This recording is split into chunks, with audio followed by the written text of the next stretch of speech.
The Chennai shopping mall శ్రావణ సంబరం KG sale nakshi jewellery Mela flat 50% of.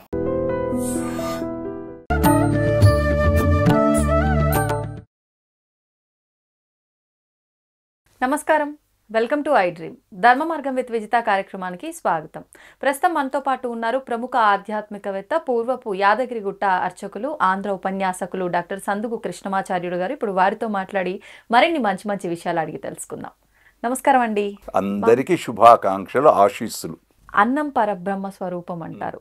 అంటే మనం ఏ రకంగా తీసుకోవాలి? ఆ ఒక్క చిన్న పదాన్ని మనం ఎలా భావించాలి? ఆహార విషయంలో మనం ఎలాంటి జాగ్రత్తలు తీసుకోవాలి? ఇప్పుడు ఆహారం అనేసరికి ఇంతకు ముందున్న ఆహార విధానం వేరు. వండే దగ్గర నుంచి, పండించే దగ్గర నుంచి, తినే దగ్గర నుంచి ప్రతిదీ కూడా ఒక పద్ధతిగా ఉండేది. కానీ ఇప్పుడు ఆ పద్ధతులన్నీ ఏమీ కనిపించట్లేదు. అంటే మనం ఆహారాన్ని అవమానిస్తున్నాం అనుకోవాలా? అసలు ఏమనుకోవాలి? అవమానిస్తున్నాం అనటానికంటే మర్చిపోతున్న అన్నమును అన్నంగా చూడడం లేదు అంటే చాలు. అన్నమును అన్నంగా చూడడం లేదంటే చాలు. ఎందుకంటే అన్నం బ్రహ్మేతి వ్యజానాత్, అన్నమును బ్రహ్మగా చూడుము, దేవుడిగా చూడుము. అన్నమే ప్రాణశక్తి, అన్నమే లోపలికి వెళ్ళే ప్రాణశక్తి. నీకు ఇష్టమైందని దేన్ని వదలవు. ఆధునిక కాలంలో చెప్పాలి అంటే ఐస్ క్రీమ్ ఉంటుంది, ఐస్ క్రీమ్ మొత్తం తింటావు, మళ్ళీ అన్నాన్ని ఎందుకు పారేస్తావు? నీకెంతవరకో అంతవరకు ఇష్టం, రుచి, అంతే. కాబట్టి అన్నం పరబ్రహ్మ స్వరూపం. ఆ అన్నాన్ని పరబ్రహ్మ స్వరూపంగా చూసి ఆ భగవంతుడు నాకు అన్నం ఇచ్చాడు. ఇది రంతిదేవుని చరిత్రలో వస్తుంది. రంతిదేవుడు అనే మహారాజు ఆయన చరిత్రలో వస్తుంది. కనుక అన్నం గొప్పది, ఆ అన్నం సమృద్ధిగా ఉండుగాక. అన్నము చేతనే మొత్తం ప్రపంచం బ్రతుకుతుంది. అదే పరబ్రహ్మం. ఇప్పుడు అంటే మనకు పురాణ కాలంలో తీసుకున్న, మన శాస్త్రాల్లో తీసుకున్న ఆహారానికి కూడా ఇంత ప్రాధాన్యత ఇచ్చారు. అంటే మన పెద్దవాళ్ళ విషయం, పూర్వీకుల విషయానికి వచ్చినా కూడా కూర్చొని తినే విధానం కానివ్వండి, ఆ తినే ముందు నమస్కరించుకునే విధానం కానివ్వండి, అయిపోయిన తర్వాత వాళ్ళు ఆచరించే పద్ధతి కానివ్వండి, చాలా పద్ధతిగా ఉండేది. కానీ ఇప్పుడు మనం అవన్నీ ఆచరించట్లేదు. చాలా మళ్ళీ మంచి ప్రశ్న ఇచ్చింది సోదరి, మీరు ఇచ్చారు. మీకు ముందు అభినందన సహస్రాలు. ఈ ప్రశ్నకు గొప్పది. ఈ ప్రశ్నకు నేను జవాబు చెబితే మళ్ళీ విమర్శలు వస్తాయి. విమర్శలు రాకుండా ఉండుగాక అని మా బంధువులారా, మీడియాలో మా మాటలు వింటున్న బంధువులు గారా విమర్శించకండి. వెనకట ఒకనాడు అన్నము కింద పీట పెట్టేవాళ్ళు. పళ్ళెం కింద పీట పెట్టి, పీట మీద అన్నం పెట్టిన తర్వాత ఆహారం మీద ఇలా నీళ్లు చల్లి కంటికి ఇట్లా నమస్కారం చేసుకొని అన్నాన్ని స్వాహాకారంగా తీసుకునేవాళ్ళు. ఇప్పుడేమవుతుంది? చేతులు పట్టుకుంటున్నాం, వెళుతున్నాం, తిరుగుతున్నాం, తింటున్నాం, కూర్చొని తినటంలే. తిరుగుతూ తినేవి కొన్ని ఉన్నాయి, అది కాదు మనం మనిషిమి. రెండు పాదాలున్నాయి, రెండు పాదాలున్నాయి. అందుకే చక్కలం ముక్కలం పెట్టుకొని కూర్చొని తినేవాళ్ళం. తినే ముందు కాళ్ళు కడుక్కునేవాళ్ళం. ఎన్నెన్నో ఉండేవి. కాలం మారుతూ ఉంది. స్వాగతమే, కాదు అని చెప్పలేం, కాదని దేన్ని అనలేం. కాలంలో మంచి చెడులు అన్నీ ఉంటాయి. కానీ అన్నం అన్నమే, అన్నం అన్నమే, బ్రహ్మం బ్రహ్మమే, పెద్దలు పెద్దలే. ఆ పవిత్రతను రక్షిద్దాం, పరిహరించకూడదు, వేస్టేజ్ చేయకూడదు. ఈ కాలంలో ఎంతో వ్యర్థం అయిపోతుంది. అదే అన్నాన్ని ఒక నలుగురికి పెడితే సరిపోతుంది కదా, 10 మందికి ఇస్తే సరిపోతుంది కదా. ఇక్కడ అన్నం అన్నందుకు వివాహపు వ్యవస్థ గురించి చెబుతూ వీరేశలింగం పంతులు ఒకటి అంటాడు, ఇంత ఖర్చు పెట్టే బదులు అదే ఖర్చు తలుచుకుంటే 2 ఏళ్ళు భార్యాభర్తలు హాయిగా అనుభవిద్దురు కదా. ఇది నిజమే. ఈ ఆడంబరానికి వచ్చేసింది. నన్ను ఇతరులు దోషంగా పట్టకండి. అసలు దోష పట్టాల్సిన అవసరమే లేదు. జరుగుతున్న వాస్తవాన్ని చెబుతున్నాం. ఆడంబరానికి పోకుండా ఎంతవరకు మంచి, ఆ మంచిని పట్టుకుందాం. వదలమని కాదు, చెయ్యాలి. ఎంతవరకో అంతవరకే, ఇతరుల కోసం కాదు. మీరు కొన్ని దగ్గర నేను మీ మాటల్లో వినున్నా, పూజలు ఇతరుల కోసం కాదు, నా కొరకు, నా దేశం కొరకు, నా గృహం కొరకు, నా పిల్లల కొరకు. దీనికే 1 ఇంకొక మంచి వేదవాక్కు ఉంది. భగవతో బలేన భగవతో వీర్యేణ భగవత స్థేస భగవత కర్మణ భగవత కర్మ కరిష్యామి. ఓ భగవంతుడా, నీవే నాకు ఇచ్చావు, నీవే నా చేత చేసుకుంటావు, ఇది నీది నీకే. ఆ సృష్టిలో ఉండే పువ్వును నేను పువ్వులు తీసుకొచ్చా, నేను పువ్వులు సమర్పిస్తున్నా అనుకో, భగవంతుడి ఇచ్చిన పుష్పాన్ని భగవంతుడి దగ్గర సమర్పించు. అదే పుష్పం, అది చేసుకున్న భాగ్యం.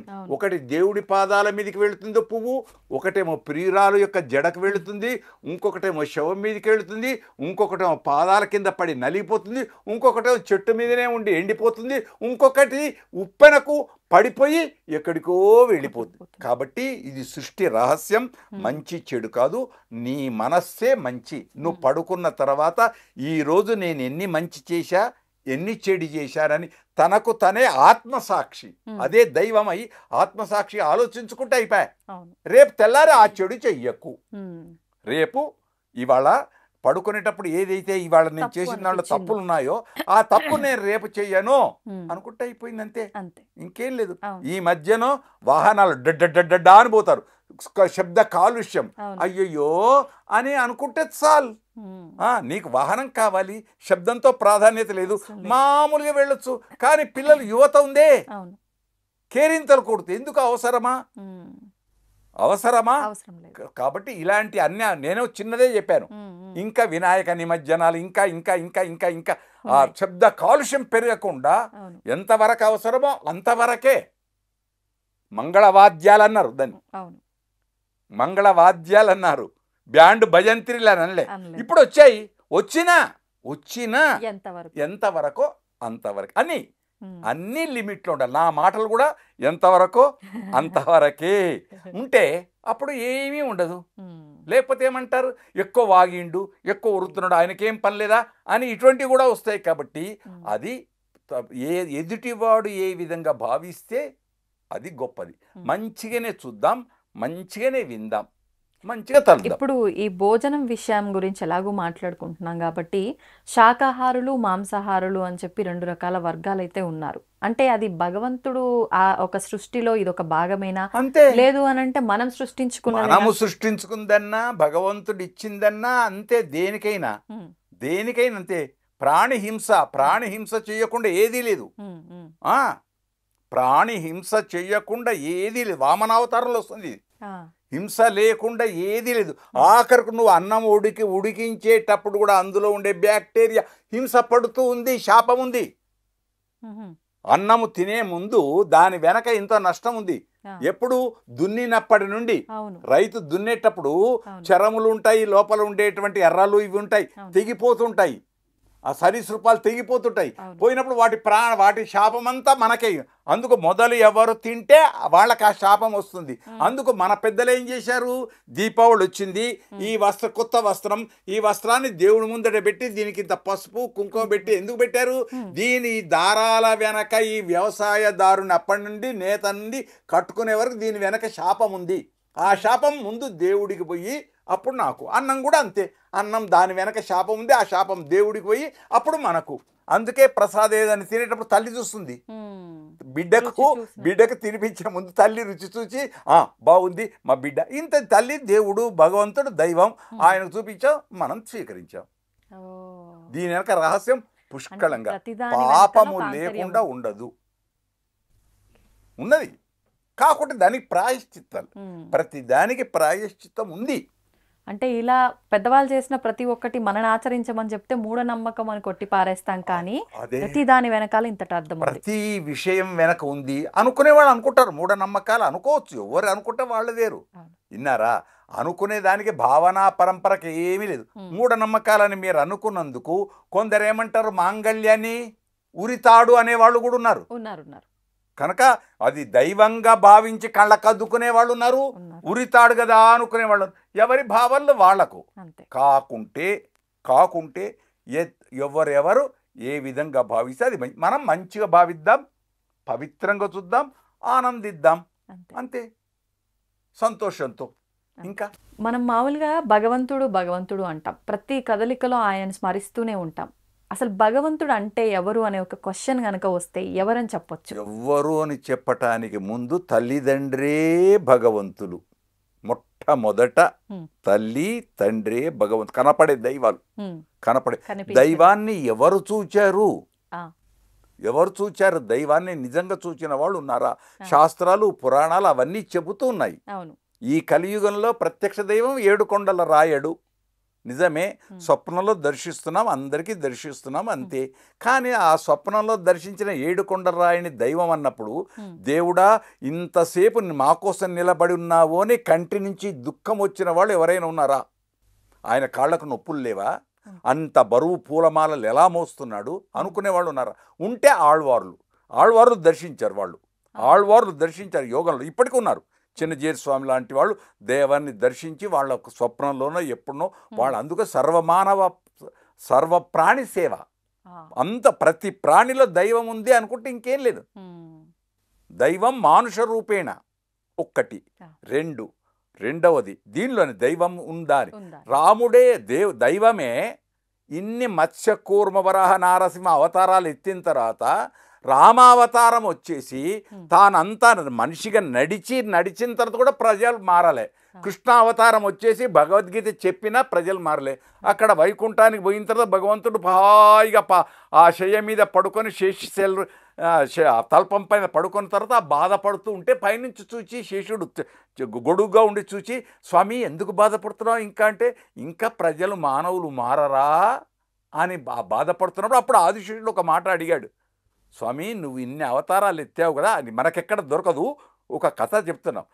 అప్పుడు అడిగితే ఆదిశేషుడు ఏమన్నాడు వెంటనే, స్వామి మీరు పవర్ ఆఫ్ పట్ట నాకు ఇవ్వండి, నేను పోయి మారుస్తా అన్నాడు.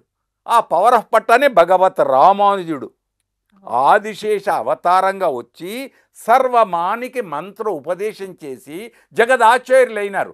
ఆదిపరాశంకర్లు జగదాచార్యులు, ఇటు భగవత్ రామానుజులు జగదాచార్యులు. ఆచార్యులనే భగవంతుడు. మా సిద్ధాంతంలో భగవంతుడు అనేవాడు ఎక్కడో ఉన్నాడు ఏంటో, ఆ తర్వాత అది వేరు. నారాయణుడే నాకు దిక్కు. ఉత్తనారాయణ మా శ్రీ వైష్ణవులు పొడుగు బొట్టు వాళ్ళ దాంట్లో మీకు ఒకటి గుర్తుంచుకోవాలి, ఇక్కడ అవసరం. రేపు శ్రావణ మాసం కనుక ఉత్తనారాయణ పూజ చేయకూడదు, ఇద్దరిని కలపాలి. అమ్మవారు లేకుండా స్వామి ఉండడు, స్వామి లేకుండా అమ్మ ఉండదు. ఇద్దరు, ఇప్పుడు భార్యాభర్తలు ఎలానో ఇక్కడ అంతే, ఇద్దరు. అందుకోసం ఉదాహరణకు ఒక్క రావణుడు సీతనే కోరాడు, ఏమయ్యాడు? వంశమే నాశనం. శూర్పణఖ రాముణ్ణే కోయింది, చుప్పనాతే అయింది, ముక్కులు చెవులు. కాబట్టి మనకు అవన్నీ అవసరం లేదు. కథలు పురాణాలు అన్నీ విందాం. కాకుంటే ఒకటి ఇక్కడ తల్లిదండ్రిని పూజిస్తే చాలు, ఆ భగవంతుడుగా. దీనికి ఉదాహరణ కూడా నేను చెప్పడం కాదు, మహాభారతంలో ధర్మవ్యాధోపాఖ్యానం ఉంది. మాంస విక్రేత బ్రాహ్మడికి చెప్పాడు, నాకు నేను ఏ దైవ ఆరాధన చెయ్యను, నాకు వచ్చి ఉన్నది ఒకటే, మా అమ్మా నాన్ననే నేను పూజిస్తాను. మంచి ధర్మవ్యాధోపాఖ్యానం. కనుక మనకు ప్రత్యక్ష దైవాలైనటువంటి తల్లిదండ్రులు గొప్పది. అందుకే మాతృదేవో భవ పితృదేవో భవ. అంతేనా? నువ్వు లేవగానే అరచేతిని చూడు అన్నారు. ఎందుకు? అరచేతిలోనే త్రిమూర్త్యాత్మకమైన శక్తి ఉంది, మొత్తం శక్తి ఉంది, అంతే. అందుచేత అరచేతిని ఇంకోటి నమస్తే ఇట్లా అనొద్దు, ఇట్లానండి. 2 చేతులు కలపండి, అమ్మను అయ్యను ఇద్దరిని కలిపి 2 చేతులతో హాయిగా వందనం. అది నమః అస్తే నమస్తే, నీకు నమస్కారం. దాంట్లో అర్థం నమస్తే అనే దాంట్లో నమః అస్తే నీకు నమస్కారం. కాబట్టి ఆ నమస్కారం ఏంటి? ఇది నమస్కారం, ఇది భారతీయత.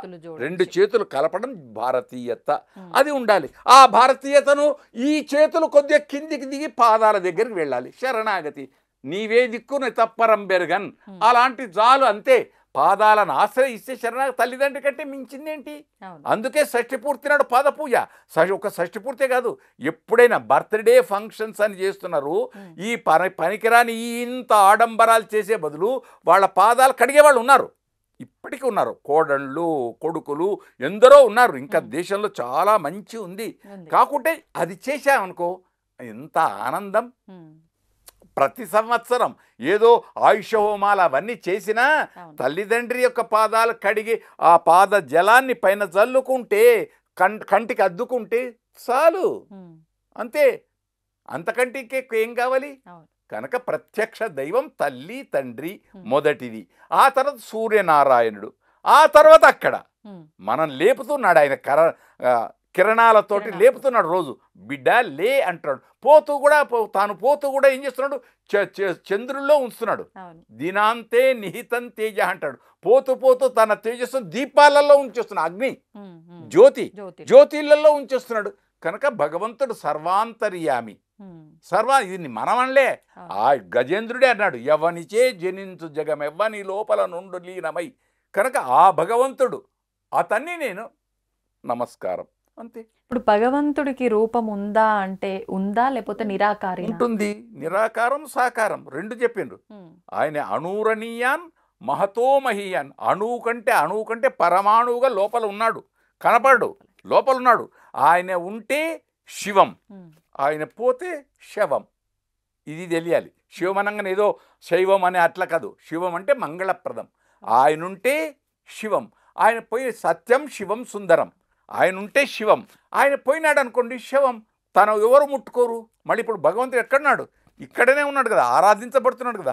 అలాగే మనం కాఫీ తాగినా, టీ తాగినా, ఏది తీసుకున్న ప్రసాదం ఆయనకు చూపించి ఎదురుగా ఆకారం, ఇప్పుడు ఈ నిరాకార స్వరూపానికి నువ్వు నమ్మినటువంటి ఆకారానికి చూపించి అది ప్రసాదంగా స్వీకరించు. అంతే ఆరోగ్యం. అప్పుడు పారేయవేయవు. ఆలయానికి వెళ్ళిన తర్వాత ప్రసాదం స్వీకరించేటప్పుడు కళ్ళకు అద్దుకొని ఎట్లా స్వీకరిస్తున్నావు, ఇంట్లో అన్నం తినేటప్పుడు కూడా అన్నాన్ని కూడా కంటికి అద్దుకొని స్వీకరించు. ఉపహారాన్ని, టిఫిన్ కూడా అలానే చేయి. కాఫీని కూడా, అబ్బా ఈరోజు నాకు కాఫీ ఇచ్చావా భగవాన్ అనేవాళ్ళు 100 లక్షల మంది ఉన్నారు. అది కనుక అలా ఉంటే ఏ గొడవ లేదు, ఏ మతము లేదు, అంతా సమ్మతమే. అది కావాలి. అంటే ఇప్పుడు మీరు అన్నట్టుగా భగవంతుడు నిరాకారిగా ఒక చిన్న అంటే పరమాణువు రూపంలో ఉన్నాడు. మళ్ళొకటి ఇప్పుడు మీరు మంచి చెప్పారు, పరమాణువునే తీసుకున్నాడు. ఆయన్నే త్రివిక్రముడయ్యాడు. వామనావతారంలో లోకాలన్నీ కొల్చాడు.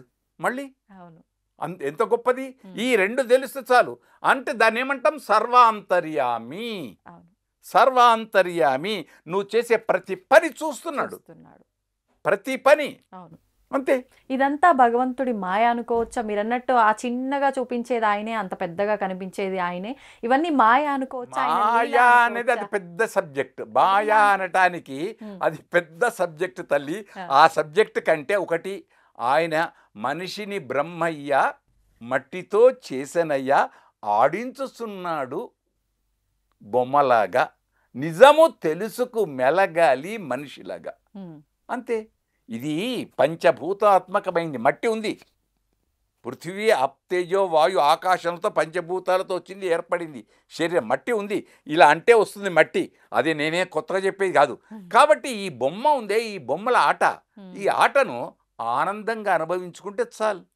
అంతే. చిన్నప్పుడు బొమ్మరిళ్ళ ఆడేది, అప్పుడే ఆడేది, అప్పుడే అంత అయిపోయేది, అప్పుడే పలారాలు, అప్పుడే అన్నీ. వెంటనే అందులో ఎవడో ఒకడు వచ్చేవాడు, కాలుతో తన్నేవాడు, అన్నీ ఎగిరిపోయేది. ఇదే సృష్టి, ఇదే సృష్టి. అప్పుడే ప్రళయం, అప్పుడే సునామీ, ఎప్పుడో ప్రమాదం, ఎక్కడనో. అంతే. కాకుంటే కర్తవ్యం దైవమానికం. కర్తవ్యం, దేవుడికి ఏ సమయంలో ఏం చెయ్యాలో అది చెయ్యి. అర్ఘ్యం, ప్రాద్యం ఇవన్నీ ఇచ్చేది ఏదైతే పూజలు ఉన్నాయో ఆ సమయంలో నువ్వు దేవుడి దైవ ఆరాధన చెయ్యి. అదే తండ్రి దగ్గర చెయ్యి.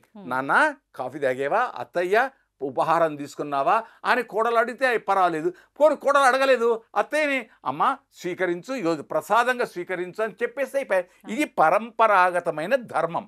ఈ ధర్మం 3 పావులు 6 కాయలుగా ఆనందంగా వర్ధిల్లుగాక అందరూ. కాబట్టి దైవం ఉన్నాడు, మనను ఆడిస్తున్నాడు. అంతే. అది ఆడకుండా ఆయనను ప్రార్థిస్తే చాలు. చిన్నప్పుడు ఇక్కడ దైవం అంటే చిన్నప్పుడు నడకరా అన్ని సమయంలో తండ్రి ఏలు పట్టుకొని నడిపిస్తాడు. దేనికోసం నడిపిస్తున్నాడు? నేను ముసలితనంలో అయినప్పుడు నువ్వు పెద్దవాడి అవుతావు కదరా, నువ్వు నన్ను పట్టుకొని నడిపించు. ఇప్పుడు ఎంతమంది నడిపిస్తున్నారు? ఉన్నారు. నేను డాక్టర్ నండి, మా నాన్నగారికి 16 మంది డాక్టర్లను పెట్టానండి. ఎన్ని పెట్టినా నువ్వు ఆలింగనం చేసుకొని నువ్వు పైన చేయితో ఇలా అన్నది ఉండదు. ఆ స్పర్శ ఉందే, తల్లి తండ్రి స్పర్శ బిడ్డలకు దూరమవుతూ ఉంది. అది కాకూడదు. ఇలా చెయ్యేసి నేనున్నాను అంతే. భార్యకు కూడా ఏదైనా ఇబ్బంది అయినప్పుడు డ్యూటీ నుంచి రాగానే అబ్బా ఉదయించి కష్టపడ్డావా అని ఒక్కసారి ఇలా అంటే ఆమె ఎంత ఆనందం. అంతే. ఈమె కూడా ఆయన్ను పోయి వచ్చావు, ఎందుకు, ఇగో ఈ కాఫీ తీసుకో అని ఈమె కూడా ఆయన మీద చెయ్యేసేసి అన్యోన్యం ఇచ్చిపుచ్చుకోవడం అంతే. అందుకే అన్యోన్య అలంకారం అని శాస్త్రం ఉంది. స్త్రియామ శశినాభాతి శశిభాతి స్త్రియామయ. చీకటి చేత వెన్నెలకు ప్రాధాన్యత, వెన్నెల చేత చీకటికి ప్రాధాన్యత. అదే పౌర్ణిమ అమావాస్య ఇవి ఉన్నదని తెలిస్తే లోకం ఆనందమే.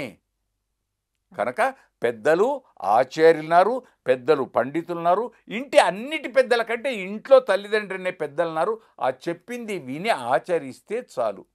అది అందుకే యద్యాచరతి శ్రేష్ఠ అన్నాడు గీతాచార్యుడు కృష్ణ భగవానుడు. ఎవరెవరు ఏది ఆచరిస్తున్నారో అది శ్రేష్టమైంది. ఆ ఆచారం కాదు అని అనకు, కోపానికి రాకు, చేతనైతే ఆచరించు, లేదా ఒక నమస్కారం అంతే అంతే. కనుక అన్నీ ప్రతిదీ యజ్ఞమే, మనం చేసే ప్రతి పని యజ్ఞమే. ఎందుకంటే తలంబ్రాలు పోసేటప్పుడు 4వ పర్యానికి యజ్ఞోమేక మహాసమృజ్యతాం, అక్కడ యజ్ఞ శబ్దం ఎందుకు వాడాడు అంటే ప్రతి పని యజ్ఞం, ప్రతిదీ యజ్ఞమే. అందుకే అన్నన్న పరిచక్రీధ, అన్నాన్ని పారవేయకరా, వదిలిపెట్టకరా. ఎందుకన్నాడు, అన్నం తినేది కూడా ఒక యజ్ఞం లోపల. అహం వైశ్వానరో భూత్వ ప్రాణాన్ దేహమాశ్రిత అని గీతాచార్యుడు చెప్పినట్టు ఆ లోపలికి నేను ప్రసాదంగా నైవేద్యం చేస్తున్నాను అనుకో, తింటున్నాను అనుకోకు, అప్పుడు అది అమృతం అవుతుంది అంతే. కనుక ఇలాంటి మంచి ప్రశ్న వేశారు, ఏదో తోచింది చెప్పాం. జయం, అందరూ బాగుండాలి, దైవం మనను రక్షించుగాక. శుభం. తవ్వండి, తవ్వుతూనే శివలింగం సరే దాన్ని అట్లా కప్పేసేయండి, చూపించదండి. కృష్ణ ఇస్ దేర్, మూర్తి పూజ కాదు, సాక్షాత్ బ్రజేంద్ర నందన భగవాన్ ఉన్నారు మూర్తిలో. ఏమీ ఆశించకుండా ఆరాధించే వాళ్ళు కూడా ఉన్నారా ప్రభుజీ? నిజమైన భక్తి అంటే మనకు తెలియదు కాబట్టి